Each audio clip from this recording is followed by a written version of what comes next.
Bonjour et bienvenue sur Vitamine B. Nous poursuivons notre étude du Sermon sur la montagne qui nous fait passer de surprise en surprise. Et le texte que nous allons voir maintenant, dans Matthieu chapitre 5 et du verset 17 au verset 20, ne manquera pas de nous surprendre. Avez-vous déjà entendu Jésus nous inviter à être un incroyant? Eh bien, nous en aurons maintenant l'occasion. Écoutons l'Évangile selon Matthieu chapitre 5, à partir du verset 17. « N'allez pas croire que je sois venu, dit Jésus, pour abroger la loi ou les prophètes. Je ne suis pas venu abroger la loi, mais l'accomplir.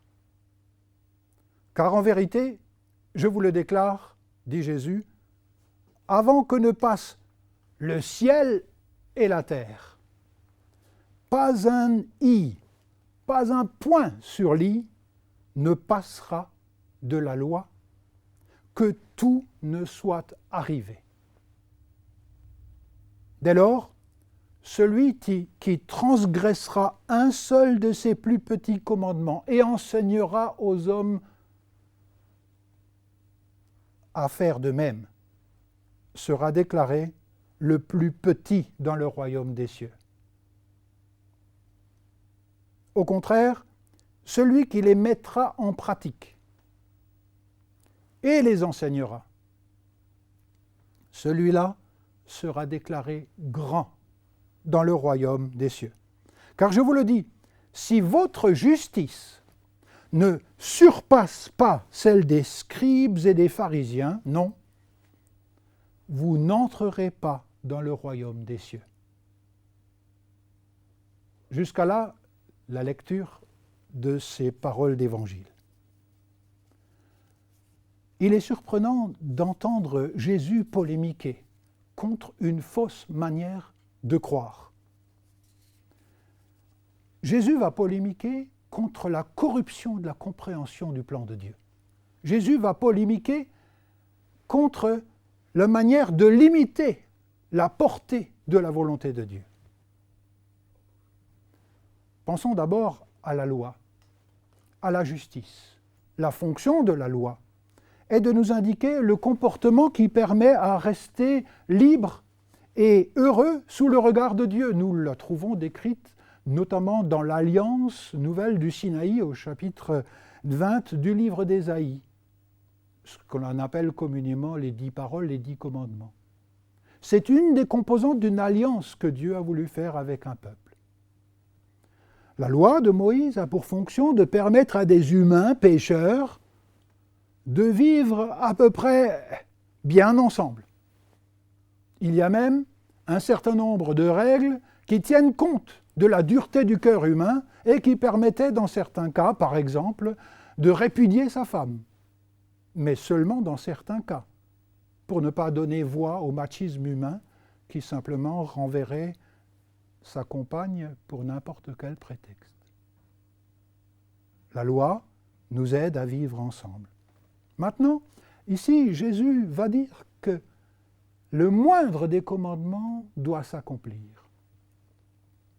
La volonté éternelle de Dieu, avant Moïse, après Moïse et aujourd'hui aussi, n'est pas seulement une justice où je me sentirai quitte contre les autres, mais c'est une justice qui tient compte des autres. C'est la raison pour laquelle Jésus va dire « Si votre justice ne dépasse pas celle qui repose sur une justice pénale contre les autres, vous n'entrerez pas dans le royaume de Dieu. » Ce sont des paroles qui incitent vraiment à réfléchir, qui sont sérieuses. Notre débat, et c'est la raison pour laquelle Jésus est venu et qu'il nous a enseigné le chemin, c'est de savoir si notre justice intègre l'amour ou si notre justice n'intègre pas l'amour du prochain. Si la justice de Dieu n'intégrait pas l'amour du prochain, Jésus ne serait pas venu, Jésus n'aurait pas donné sa vie, Jésus n'aurait pas enseigné à aimer. Il aurait dit, au contraire, vous le méritez bien, vous méritez la mort et le jugement. C'est la raison pour laquelle l'Arche de l'Alliance dans l'Ancien Testament, ce coffre où se trouvaient les tablettes de la loi, était grosso modo comme une pile atomique. Tous les pécheurs qui s'en approchaient devaient mourir. Mais Jésus est venu pour révéler que la présence même de Dieu, sa sainteté, intègre l'amour et qu'il y a un temps de proposition de l'amour et du pardon de Dieu. C'est ça la révolution du royaume de Dieu. C'est pour ça que Jésus est venu. Le malentendu que Jésus va dénoncer ici, n'allez pas croire que je suis venu pour abroger la loi ou les prophètes. Je ne suis pas venu pour abroger, c'est-à-dire rendre caduc. Grosso modo, vous l'avez plus blanc que neige et après vous continuez à vivre dans la dureté. Je ne suis pas venu pour être le paratonnerre de Dieu pour que la méchanceté continue. Simplement en croyant qu'on professe la grâce de Dieu. La grâce de Dieu, elle transforme nos cœurs de pierre ou de fer, comme nous l'avons vu la séquence précédente, en des cœurs de chair qui, à leur tour, sont à même d'aimer. Je suis venu pour accomplir. Le mot grec accomplir, plerosai, 3 interprétations majeures sont classiquement données. Je ne sais pas, en entendant « je suis venu accomplir la loi », ce qui est compris par l'auditeur. Les premiers ont dit « je suis venu accomplir la loi », c'est-à-dire moi parfaitement le réaliser pour en détruire les exigences. Vous ne vivez plus sous la loi, vous vivez sous la grâce, donc faites ce que vous voulez. Et là, il y a un problème.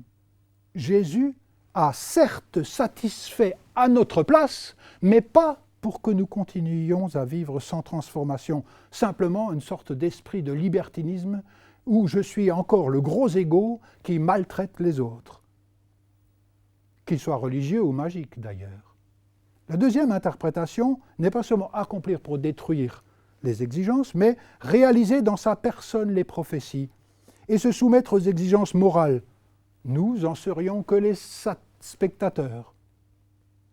Le chrétien n'est pas d'abord un spectateur du royaume de Dieu.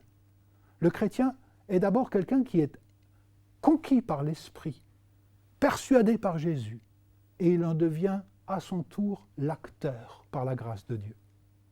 C'est la raison pour laquelle je vous propose de retenir cette définition. Accomplir, je suis venu accomplir la loi et les prophètes, signifie je suis venu révéler dans ma personne la vraie portée de la volonté morale de Dieu. Vous voulez voir la volonté de Dieu? Regardez Jésus. Il est la révélation même de Dieu. Qui m'a vu, a vu le Père, a déclaré Jésus. Nous le retrouvons dans l'Évangile selon Jean, chapitre 14, versets 8 et 9. Par conséquent, Jésus s'inscrit ici comme une sorte de redéfinisseur de l'image même de Dieu. Combien nous nous trompons avec nos images décalées de Dieu. On fait de Dieu Zeus, le Dieu chef de tous les dieux qui en impose par sa colère et sa foudre. Nous le faisons un Dieu Mars ou Vénus qui séduit, ou le Dieu de la religiosité. Eh bien non. Jésus tout simplement veut nous rejoindre. Et quand lui, Créateur, nous rejoint, la vie elle-même est réorientée, transformée. Regardez la pointe de Jésus. Si votre justice ne dépasse pas celle des scribes et des pharisiens, les scribes et les pharisiens, ce sont des gens qui croient en l'inspiration de l'Écriture. Ce sont des religieux. Mais leur justice ne suffit pas. Elle s'est arrêtée à une justice pénale pour se savoir du côté de Dieu par rapport à ces pécheurs qu'ils refusaient de fréquenter et d'aimer. C'est la grande différence avec Jésus. Jésus était l'ami des pécheurs, bien qu'il avait une haute considération de la valeur morale. Nous sommes, c'est vrai, de remarquables fabricants d'excuses. Quand nous disons « oui, Dieu veut ceci et cela », mais seulement, et du coup, nous rentrons dans une sorte de religion arrangeante. Arrangeante pour nous, pour notre image, pour notre sécurité. Notre justice est trop courte. Elle n'arrive pas au royaume de Dieu. Jésus est le témoin d'une justice qui va plus loin. Et à 5 reprises, bientôt, nous allons le voir, du meurtre, je n'ai jamais tué, par la grâce de Dieu, Jésus va inclure la colère. Si tu te mets en colère entretenue, tu as déjà tué. La passion de la réconciliation te manque. Tu n'es pas quitte avec la volonté morale de Dieu, même si tu n'as jamais tué. On pourrait continuer. L'adultère, je n'ai jamais trompé ma compagne. J'aime ma compagne. Ça n'empêche pas de trouver séduisantes d'autres femmes, pour moi en tant qu'homme, mais ce n'est pas une raison pour laquelle je tromperai l'alliance que j'ai avec ma femme. Pourtant, Jésus dit, t'es pas quitte avec la volonté de Dieu dans le fait de ne pas avoir trompé ton conjoint. Si dans ta tête et ton scénario mental, tu t'es déjà approprié la voisine ou le voisin, pour les dames, eh bien, tu as déjà rompu le pacte d'alliance de la volonté morale de Dieu. Vous voyez, là, il y a deux exemples que nous verrons dans le détail dans les séquences suivantes, mais deux exemples qui montrent bien que nous trafiquons la volonté de Dieu pour en faire quelque chose à notre portée. Or, Jésus dit, pas seulement ceci, mais aussi plus loin. Ça montre surtout que nous devons nous méfier des limitations arrangeantes de nos religiosités, quelles qu'elles soient, et de quelque dénomination qu'appartienne l'Église à laquelle nous appartenons. Jésus doit rester au centre. Pourquoi Jésus nous dit d'aller plus loin, d'une justice qui va plus loin? Il a une raison que nous allons découvrir dans les séquences qui viennent en vue de gagner le prochain. Pas en vue de paraître plus juste. Ce n'est pas pour cela que la grâce de Dieu se manifeste. Certes, elle est là avec une justice qui vient de Dieu, c'est l'amour de Dieu, c'est l'amour premier choix, mais Dieu nous demande de faire l'amour deuxième choix, c'est-à-dire d'être à son image, d'avoir ce cœur propre à ce qui est particulier à la famille de Dieu. La vérité de l'Évangile n'est pas là d'abord pour avoir raison contre l'autre.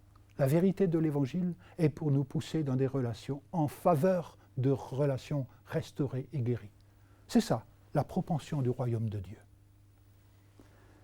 Pour Jésus, l'amour du prochain est au-dessus du souci du rite, de la pureté personnelle et même de la réputation du clan. Le souci de l'autre parce qu'il importe à son Père que l'autre et moi, nous soyons le mieux possible, quand c'est possible, des êtres réconciliés et en bonne entente. C'est ceci, la société guérie qui s'appelle le règne de Dieu. Alors, je vous livre une analyse de ce qui va paraître ces prochaines séquences. Que fait Jésus de la loi? D'abord, il dit, c'est sérieux. Notre vie doit être pratiquée en fonction de cette loi, pas seulement l'enseigner, mais l'enseigner et d'abord la pratiquer. C'est-à-dire réorienter notre vie en fonction de ce règne, règne prioritaire par-dessus toute appartenance à d'autres castes, ou clans, ou nationalités, ou ethnies, ou langues. Jésus étend l'interdit du meurtre à la colère. Il veut la réconciliation. Jésus inclut le regard de convoitise, c'est-à-dire ce qui se passe dans mon scénario mental, à l'interdit de l'adultère.